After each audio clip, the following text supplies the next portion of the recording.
तो ये कहानी है डो यूनिवर्स की, जहां पर एक तरफ तो है बैटल थ्रू द हेवन का ज़ावियान, सब लोगों की आंखों के सामने चमकता हुआ एक सितारा, लेकिन दूसरी तरफ ये कहानी है हमारे हीरो ड्रैगन प्रिंस युआन की, जिसके बारे में लेजेंडरी कहानियां तो काफी सारा मशहूर है। ड्रैगन प्रिंस युआन से बचपन में ही उसकी डेस्टिनी छीन ली गई। वो बच्चा जो कि राज करने के लिए पैदा हुआ था, उसे मजबूरन एक यूजलेस इंसान वाली जिंदगी जीनी पड़ी। साथ ही साथ उसकी बॉडी में एक ड्रैगन किलिंग पॉइजन था जो कि उसे हर वक्त तड़पाता रहता, उसकी मौत कभी भी हो सकती थी। लेकिन दूसरी तरफ ड्रैगन प्रिंस युआन हार नहीं मानता। वो अपनी फैमिली के साथ किए हुए हर एक जुल्म का बदला लेना चाहता था, जिसके लिए वो खुद की कल्टीवेशन शुरू कर देता है और धीरे धीरे वो एक यूजलेस इंसान से सेंट गॉड में बदल गया, जिसकी वजह से ड्रैगन प्रिंस युआन की जितने भी दुश्मन थे उन सबसे उसने चुन चुन कर बदला लिया। साथ ही साथ इस सीरीज के आखिर में हम लोगों को देखने को मिलेगा कि ड्रैगन प्रिंस युआन ज़ावियान, लिंडोंग और मुचेन के साथ मिलकर एक सेंट गॉड के साथ फाइट करेगा, जो कि पूरे ब्रह्मांड और मल्टीवर्स का सबसे ज्यादा स्ट्रॉन्गेस्ट गॉड है, और उसे हराने में ये लोग मिलकर कामयाब भी हो जाएंगे।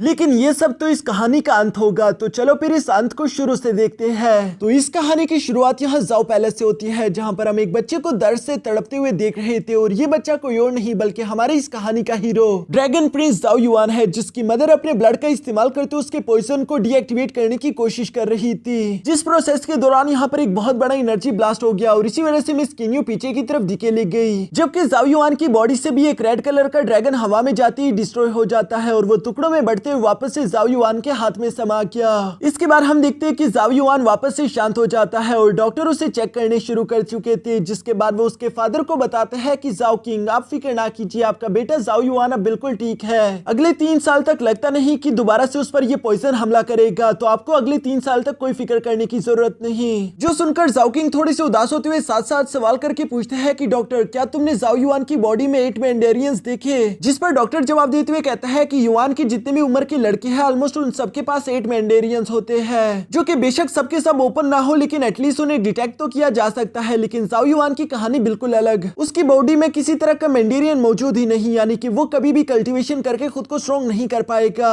जो बात तो ज़ाओ किंग और उनकी वाइफ दोनों को ही उदास कर चुकी थी। साथ ही साथ हम देखते हैं कि मिस किन्यू ने यहाँ पर अपने काफी सारा ब्लड को गवा दिया था, इसलिए वो भी बहुत ही ज्यादा कमजोरी महसूस कर रही है। इसलिए डॉक्टर उनसे कहता है कि क्वीन प्लीज खुद को संभालिए वरना आपकी तबीयत और ज्यादा खराब हो जाएगी। लेकिन आखिर एक माँ अपने बच्चे को यूं तड़पता हुआ देखकर खुद को कैसे संभाले, बल्कि वो उल्टा उदास होते हुए कहती है कि मुझे समझ नहीं आ रहा कि आखिर मैं अपने बेटे के लिए क्या करूं। हर 3 साल बाद ये पॉइजन उस पर हमला करने के लिए आ जाता है और उसका हमला पहले से हमेशा ज्यादा खतरनाक होता है, जिस पर डॉक्टर जवाब देते हुए कहता है कि हाँ, अफसोस के साथ कहना पड़ रहा है कि ज़ाओ युआन की बॉडी के अंदर जो ये पॉइजन मौजूद है, ये आज से 3 साल बाद दोबारा से ज़ाओ युआन पर हमला करेगा। लेकिन अगर ज़ाओ युआन की बॉडी इसे सप्रेस नहीं कर पाई तो हो सकता है कि उसकी जान भी चली जाए। जो सुनकर तो किंग और क्वीन दोनों ही इमोशनल हो गए थे। साथ ही साथ ड्रैगन प्रिंस युआन भी होश में आते हुए कहता है कि अच्छा, यानी कि मेरे पास जीने के लिए सिर्फ 3 साल है। मॉम डैड, मैं मरने से पहले जानना चाहता हूँ कि आखिर मेरे साथ क्या हुआ था, मेरी बॉडी के अंदर ये रिसेंटमेंट ड्रैगन पॉइजन आया कहां से? जिस पर ज़ाओ किंग आखिरकार हिम्मत करते हुए युआन से कहते हैं कि क्या तुम ग्रेट वू एम्पायर के बारे में जानते हो? जिस पर ज़ाओ युआन जवाब देते हुए कहता है कि हाँ, आज से 10-12 साल पहले ही उन लोगों ने ये एम्पायर क्रिएट किया था। वो फैमिली के बारे में इसलिए सब लोग ही जानते हैं। ज़ाओ किंग ये सुनकर जवाब देते हुए कहता है कि वो फैमिली आज से 10 साल पहले हमारे मिनिस्टर्स के तौर पर बॉर्डर्स को संभालने का काम करती थी। ग्रेट वू एम्पायर से पहले ग्रेट ज़ाओ एम्पायर था। ये सुनकर तो अचानक ही ज़ाओ युआन को काफी ज्यादा शौक लगा, क्योंकि उसने सोचा ही नहीं था कि उनकी फैमिली कभी इतनी ज्यादा ग्रेट भी हुआ करती थी।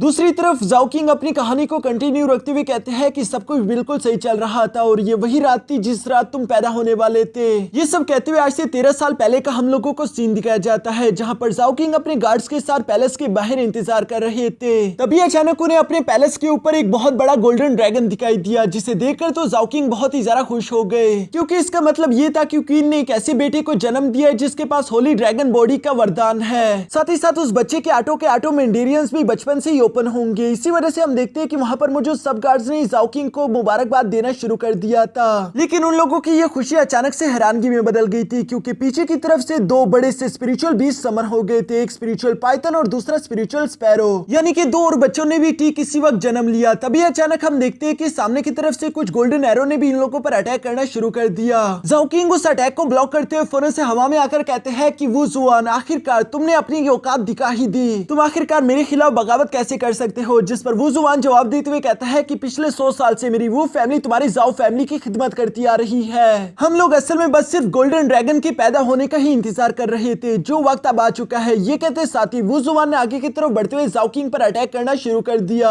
जबकि नीचे की तरफ वू फैमिली की आर्मी भी आगे की तरफ बढ़ते हुए जाओ फैमिली की आर्मी से टकराना शुरू हो जाती है। ऊपर की तरफ वू जुआन और जाओकिंग की फाइट के दौरान वू जुआन यहाँ पर जाओकिंग से कहता है कि तुम्हें कहते हुए मुझे बहुत अफसोस हुआ, लेकिन असल में हमारी वू फैमिली को एंशिएंट टाइम से एक भविष्यवाणी करके दी गई थी, जो कि कुछ ऐसी थी कि हवा की ऊंचाइयों में जब एक गोल्डन ड्रैगन शाइन करेगा तो एक पाइथन और एक स्पैरो मिलकर उसकी डेस्टिनी उससे छीन लेंगे। यही वो लम्हा होगा जिसके बाद वू फैमिली की पूरी तरीके से तकदीर बदल जाएगी। जाओकिंग तो लगातार यहाँ उस पर अटैक्स करने की कोशिश करता है, लेकिन वू जुआन पर उसका एक भी हमला असर नहीं कर रहा। दूसरी तरफ वू जुआन यहाँ पर जाओकिंग से कहता है चूंकि अब तुम्हारा बेटा पैदा हो गया, वो एक गोल्डन ड्रैगन है, साथ ही साथ मेरी बीवी ने भी आज की रात 2 ट्विंस को जन्म दिया, जिनमें से एक के पास पाइथन की स्पिरिट है और दूसरे के पास स्पैरो की स्पिरिट। ये कहते साथ ही वू जुआन फौरन अपनी सोड का इस्तेमाल करते हुए आगे बढ़कर यहाँ मास्टर जाओकिंग पर हमला कर देते हैं, जिससे उन्होंने अपनी तलवार का इस्तेमाल करते हुए ब्लॉक तो कर दिया था, लेकिन साथ ही साथ वू जुआन उसे बताते हुए कहता है कि तुम्हें ये बात तो अच्छे से मालूम होगी, जो भी बच्चे एक ही साल, एक ही महीने, एक ही दिन और एक ही रात को पैदा होते हैं, उनमें ये एबिलिटी होती है कि वो एक दूसरे की किस्मत चुरा सके। जाओकिंग यहाँ पर गुस्सा होते उसे जवाब देकर बोलते हैं कि चाहे कुछ भी हो जाए मैं तुम्हें अपने बेटे के पास भी नहीं जाने दूंगा, लेकिन वो जुआन उससे जवाब देते हुए कहता है कि शायद तुम खुद को कुछ ज्यादा ही आंक रहे हो, मैं तुमसे ज्यादा ताकतवर हूँ, मैंने जानबूझकर जाओ फैमिली को अब तक सर्वाइव करने दिया ताकि इस भविष्यवाणी में कोई चेंज ना आ जाए, लेकिन अब तुम लोगों का वक्त खत्म हो चुका है, जाओ फैमिली यहीं पर खत्म होगी। नीचे की तरफ हम देखते हैं कि ये बात बिल्कुल सही थी, जाओ फैमिली की हालत काफी ज्यादा खराब हो चुकी है क्योंकि वो फैमिली के वॉरियर्स बहुत ही ज्यादा ताकतवर थे। ऊपर की तरफ जाओ किंग भी यहाँ पर ज्यादा देर तक वू जुआन का मुकाबला नहीं कर पा रहा था, वो अपने स्पेयर से सारी एनर्जी का इस्तेमाल करते हुए वू जुआन पर हमला तो कर देता है, लेकिन वू जुआन की एनर्जी भी दूसरी तरफ कुछ कम नहीं थी। इन दोनों की एनर्जी टकराने की वजह से चारों तरफ काफी ज्यादा तबाही मच रही थी। मास्टर जुआन यहाँ पर गुस्सा होते हुए कहते हैं कि तुम्हारी जाओ फैमिली ने पिछले 100 साल से हम पर हुकूमत की, लेकिन अब और नहीं। ये कहते साथ ही वो गुस्से के साथ अपनी एनर्जी को और भी ज्यादा बढ़ा देते हैं, जिस एनर्जी के अटैक की वजह से हम देखते हैं कि अचानक यहाँ मास्टर जाओ किंग का हाथ कट गया और वो उड़ते हुए पीछे चट्टानों से जा लगे, यानी कि वो इस फाइट को यहाँ पर हार चुके हैं। मास्टर वू जुआन यहाँ पर जोंग के पास आते हुए कहता है जाओ किंग अगर तुम अपने बच्चे को जिंदा देखना चाहते हो तो उसके लिए तुम्हें मेरे साथ होली ड्रैगन कॉन्ट्रैक्ट करना होगा, जिसके मुताबिक तुम अपनी फैमिली और अपनी आर्मी को लेकर ग्रेट जाओ कॉन्टिनेंट से बाहर चले जाओगे और जब तक 100 साल नहीं गुजर जाते तुम वापस नहीं आओगे, ना मैं तुम्हारी फैमिली को जान से मारूंगा। अपनी फैमिली को बचाने के लिए जाओ किंग को मजबूरन ये कॉन्ट्रैक्ट एक्सेप्ट करना पड़ा, जबकि दूसरी तरफ वू जुआन यहाँ पर ड्रैगन प्रिंस युआन को लेकर एक रिचुअल परफॉर्म करने के लिए ले आया था, जिस रिचुअल में हम देखते हैं कि उसने एक पिलर पर ड्रैगन प्रिंस युआन को रख दिया था और बाकी के 2 पिलर्स पर अपने बच्चों को, जिसके बाद वू जुआन जैसे ही अपने फॉर्मेशन को एक्टिवेट करता है इन लोगों की बॉडी से बहुत बड़े बड़े स्पिरिचुअल बीस्ट निकलकर बाहर आ गए, जहां पर एक बड़ा सा पाइथन और स्पैरो मिलकर एक गोल्डन ड्रैगन पर अटैक कर रहे थे और उन दोनों के कंबाइंड अटैक्स की मदद से वो आसानी के साथ इस गोल्डन ड्रैगन को एब्सॉर्ब कर चुके, यानी कि वू जुआन के बच्चों ने यहाँ पर ड्रैगन प्रिंस युआन की सारी डेस्टिनी उससे ले ली है। ये देखकर वू जुआन को तो काफी ज्यादा खुशी हो रही थी, पर अचानक ही उससे देखने को मिलता है कि ड्रैगन प्रिंस युआन की बॉडी में एक रेड कलर का ऑरा चमक रहा है। वो हैरान होते हुए कहता है कि मैंने इस बच्चे की बॉडी के अंदर से साली होरी ड्रैगन की एनर्जी तो छीन ली, फिर इसके अंदर से ये रेड एनर्जी क्या आ रही है। और दोस्तों ये वही रेड एनर्जी थी जिसे अब रिसेंटमेंट ड्रैगन पॉइजन कहा जाता है, जो कि बार बार ड्रैगन प्रिंस युआन को तकलीफ पहुंचा रहा था। यहाँ इन सब चीजों के बाद सीन शिफ्ट होकर वापस से प्रेजेंट में आ गया, जहाँ पर जाओ किंग कहता है कि यही वो वक्त है जिसके बाद से तुम्हारे 8 के 8 मेंडेरियंस भी गायब हो गए, तुम्हारी किस्मत में जितनी भी महानता लिखी थी वो सब की सब तुमने मेरी वजह से गवा दी। जाओ युआन की माँ भी यहाँ पर रोते हुए कहती है कि प्लीज बेटा अपने फादर और मुझे माफ कर दो, हम दोनों अच्छे पेरेंट नहीं बन पाए। हालांकि इमोशनल होकर ये सब बातें कहते हुए अचानक से उनकी तबीयत और भी ज्यादा खराब हो चुकी थी, जो देखकर जाओ युआन फौरन खड़ा होकर उन्हें अपने पास बैठा देता है, जबकि डॉक्टर यहाँ जाओ युआन को बताता है कि तुम्हारी माँ बहुत ज्यादा महान इंसान है, उसने लगातार पिछले कई सालों से अपने ब्लड का इस्तेमाल करे हुए तुम्हें अब तक जिंदा रखा, क्योंकि जब भी तुम पर वो रिसेंटमेंट ड्रैगन पॉइजन हमला करता है तब वो अपने ब्लड को इस्तेमाल करते हुए तुम्हारी जान बचा लेती है, जो सब करना उनकी सेहत के लिए भी ठीक नहीं। वो अपने बेटे को तो जीने के लिए 3 साल दे देती है, लेकिन ये उनकी जिंदगी के कई साल खा गया। ऐसा लगता है कि मिस किनियो अब 10 साल से ज्यादा नहीं जी पाएगी। मिस किनियो यहाँ ये सारी बातें सुनकर उस डॉक्टर को यहाँ से जाने के लिए बोलती है, क्योंकि वो अपने बेटे को और ज्यादा परेशान नहीं करना चाहती थी। जबकि दूसरी तरफ जाओ युआन को तो यहाँ वो फैमिली पर काफी ज्यादा गुस्सा आ रहा था। वो खुद के साथ की हुई नाइंसाफी को तो बर्दाश्त कर सकता है, लेकिन उनकी वजह से जो यहाँ जाओ युआन की मॉम को भुगतना पड़ा वो ये सब बर्दाश्त नहीं कर सकता। जाओ युआन अपनी फैमिली के लिए बदला लेना चाहता था, इसलिए वो अपने फादर से सवाल करते हुए पूछता है कि फादर क्या मैं युआनशी बन सकता हूँ। युआनशी दोस्तों असल में इमोर्टल को कहते हैं वही लोग जो कि कल्टीवेशन करते हुए खुद को ताकतवर कर पाए। जाओ किंग अपने बेटे युआन की ये बात सुनकर उससे सवाल करते हुए पूछता है कि आखिर तुम एक युआनशी क्यों बनना चाहते हो, जिस पर वो जुआन जवाब देते हुए कहता है कि मुझे पूरा यकीन है कि वो जुआन ने 100 साल का एग्रीमेंट एक्सपेरिमेंट किया है और वो 100 साल तक हम लोगों को परेशान नहीं करेगा। लेकिन सोचिए 100 साल पूरे होने के बाद क्या होगा, वो इस पूरे के पूरे जाओ कॉन्टिनेंट में आकर चारों तरफ तबाही मचा देगा, खून ही खून, और ये तबाही मुझसे देखी नहीं जाएगी। मैं उससे पहले ही ये सब कुछ बदल देना चाहता हूँ, वो भी अपनी ही ताकत का इस्तेमाल करके। जो सुनकर तो जाओ किंग काफी ज्यादा खुश हो गया। वो पीछे की तरफ पलटते हुए जाओ युआन से कहता है कि ठीक है, अगर ये तुम्हारी ही ख्वाहिश है तो मैं तुम्हारी ये ख्वाहिश पूरी करने में जो कुछ हो सके वो करूंगा। जाओ युआन को उनकी ये बात सुनकर थोड़ी सी उम्मीद मिल गई थी, इसलिए वो कहता है कि यकीनन आपके पास ऐसा कोई ना कोई रास्ता है जिससे आप मेरी मदद कर सकते हो। जिस पर उसका फादर जवाब देते हुए कहता है कि अभी से ज्यादा उम्मीद मत पालो, हो सकता है कि ये काम करे और हो सकता है कि ना भी करे। जिस पर जाओ युआन जवाब देते हुए कहता है कि मुझे इस बात से फर्क नहीं पड़ता, जब तक एक छोटी सी उम्मीद भी बाकी है मैं 100 बार कोशिश करूंगा। जाओ किंग को अपने बेटे पर बहुत ही ज्यादा प्राउड महसूस हो रहा था, इसलिए वो जाओ युआन से कहता है कि ठीक है, कल के दिन मुझे एंसेस्ट्रल लैंड में आके मिलना। वहां पर मेरे पास एक ऐसा रास्ता है जिसका इस्तेमाल करके शायद हम तुम्हारे मेंडेरियंस को दोबारा से अनलॉक कर सके। पर बेटा तुम्हें मुझसे वादा करना होगा कि वहां पर चाहे हम लोग कामयाब हो या नाकाम, लेकिन चाहे कुछ भी हो जाए तुम हेवनली मार्क्स को सीखना नहीं छोड़ोगे। दोस्तों इससे पहले कि आप लोगों को कंफ्यूजन हो जाए, मैं सिंपल करके आपको बताता हूँ कि कल्टीवेशन करने के यहाँ पर 2 तरीके हैं। पहला तरीका तो यह है कि आप अपनी बॉडी के आटो मेंडेरियंस को बारी बारी करके अनलॉक करो, ताकि आप उसमें हेवन एंड अर्थ की एनर्जी को स्टोर करते हुए खुद को ताकतवर कर सको।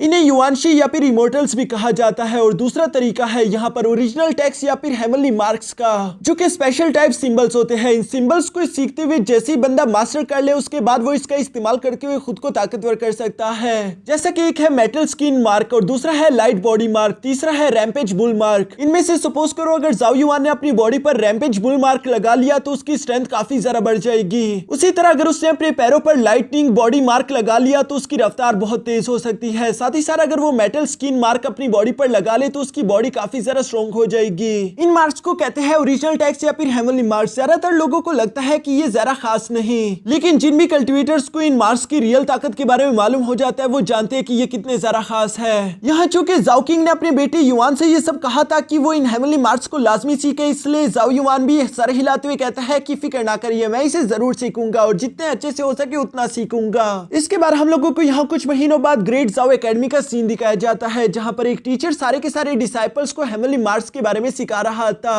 सारे के सारे डिसाइपल्स को इन हेवनली मार्क्स को सीखने में ज्यादा दिलचस्पी नहीं थी, क्योंकि इन्हें सीखना बहुत ज्यादा टफ काम है। पर जाओ युआन को अब इन हेवनली मार्क्स में काफी ज्यादा दिलचस्पी होने लगी थी, बल्कि वो इन हेवनली मार्क्स को काफी अच्छे से अपने ब्रश का इस्तेमाल करते हुए ड्रॉ भी कर पा रहा था। इस वक्त जाओ युआन ने अपने सामने जिस हेवनली मार्क को ड्रा किया है उसे कहते हैं लाइटनिंग बॉडी मार्क, जिसका इस्तेमाल करके कोई भी कल्टिवेटर अपनी रफ्तार को बढ़ा सकता है। यहाँ तभी अचानक हम देखते हैं कि जाओ युआन के पास एक लड़की उठकर आ गई थी जिसका नाम था यूवी। यूवी को देखकर तो जाओ युआन भी उससे प्यार से सवाल करते हुए पूछता है कि अब तुम्हारे ग्रैंडफादर कैसे हैं? जिस पर यूवी जवाब देते हुए कहती है कि अब वो बहुत ज्यादा बेहतर है और वो कह रहे थे कि वो आपको और आपके फादर को खाने पर बुलाएंगे। असल में दोस्तों 1 साल पहले ही जाओ युआन की मुलाकात मिस यूवी से हुई थी, जो कि अपने ग्रैंडफादर के लिए भीख मांगते हुए एक डॉक्टर की दुकान के बाहर बैठी हुई थी। वो चिल्लाते हुए कह रही थी कि प्लीज कोई उसकी मदद करे, लेकिन उसके पास चूंकि पैसे नहीं थे इसलिए कोई भी डॉक्टर उसकी मदद नहीं करना चाहता था। तब जाओ युआन ने वहां पर आकर मिस यूवी की मदद करते उसके ग्रैंडपा की जान बचा ली थी। साथ ही साथ जाओ युआन ने अपने फादर के साथ मिलकर मिस यूवी का एडमिशन इस एकेडमी में करवाया।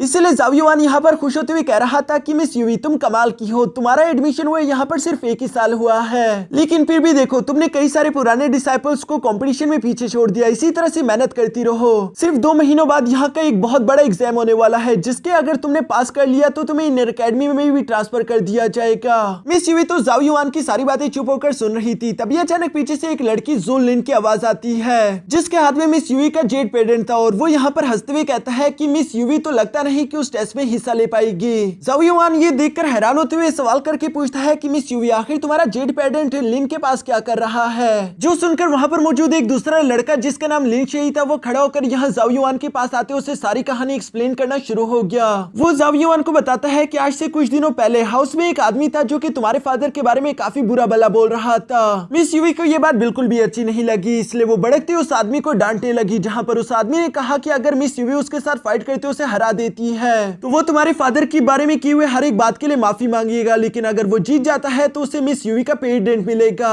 और चूंकि मिस यूवी उस फाइट में हार गई इसलिए जोलिन ने उसका जेड पेडेंट ले लिया। यही सारी कहानी थी। लिन शी को यहाँ जोलिन पर काफी ज्यादा गुस्सा रहा था। वो कहता है कि तुम बहुत ज्यादा बेशर्म हो, आखिर तुम इस तरह की हरकतें कैसे कर सकते हो? जिस पर जोलिन जवाब देते हुए कहता है कि आखिर मैंने क्या किया, मैंने तो इज्जत के साथ एक फाइट जीती और इज्जत के साथ ही अपना इनाम कमाया। जाओ युआन ये बात तो समझ गया था कि जोलिन इतनी आसानी के साथ वो जेड पेडेंट वापस नहीं करने वाला, इसलिए वो यहाँ लिनशी को चुप कराते हुए खुद आगे की तरफ आ गया, जहाँ पर जाओ युआन ने भी अपना जेड पेडेंट दाव पर लगाते हुए जोलिन से कहा कि चलो मैं तुम्हें फाइट के लिए चैलेंज करता हूँ। अगर तुम मुझसे इस फाइट को जीत जाते हो तो मेरा जेड पेडेंट भी तुम्हारा होगा, लेकिन अगर मैं फाइट को जीता तो तुम्हें यूवी का जेड पेडेंट वापस करना होगा। जिसके लिए जोलिन तो मान गया, लेकिन यहाँ यूवी को जाओ युआन की काफी जरा फिक्र हो रही थी। युआन उसे बोलते हुए कहता है कि फिक्र मत करो, मैं अपना ख्याल रख सकता हूँ। इसके बाद ये दोनों ही फाइट करने के लिए बाहर आ चुके थे, जहाँ पर सब लोग आपस में बातें करते हुए कह रहे थे कि जोलिन तो इस फाइट को आसानी के साथ जीत जाएगा क्योंकि उसके 2 मेंडेरियंस ओपन है, जबकि दूसरी तरफ जाओ युआन का तो एक भी मेंडेरियन ओपन नहीं। आखिर वो इस फाइट को कैसे ही जीतेगा। जबकि अरीना में भी जोलिन जाओ युआन से कह रहा था कि अगर तुम अभी भी मुझसे माफी मांग लो तो मैं तुम्हें माफ कर